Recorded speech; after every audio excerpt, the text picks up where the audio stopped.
So what is my why? What's the reason why I do this work to begin with? And it all starts with understanding that all leadership starts at home. And so for me, I grew up in a single parent household, two older brothers, so I'm the youngest of three boys. And my mom is an incredible leader, right? Like she taught us strength and resilience and love. And at the same time, she would work back-to-back shifts just to, put food on the table and make ends meet.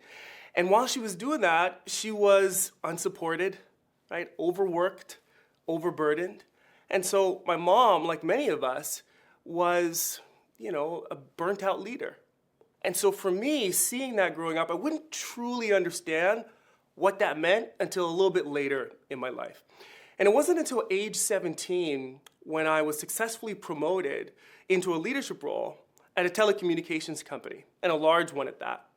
And so once I stepped into this role, I struggled a lot. It was really difficult for me. I was 17 years old, and I had people that were reporting into me that were twice my age, many of them. And so for me, I didn't know how to relate.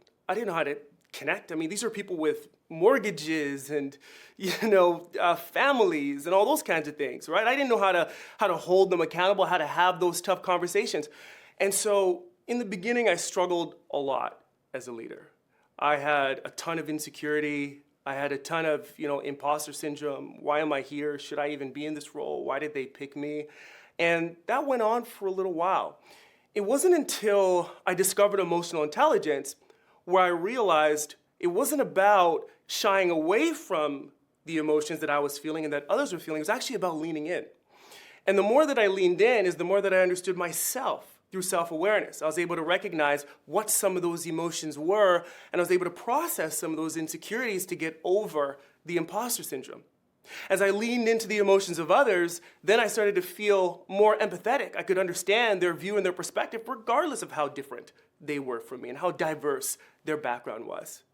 And so that allowed me to truly know what their needs were, which positioned me to be able to support them in their needs, both personally, right, and at work, so that they could really show up as the best version of themselves. And then the last piece for me was this assertiveness component.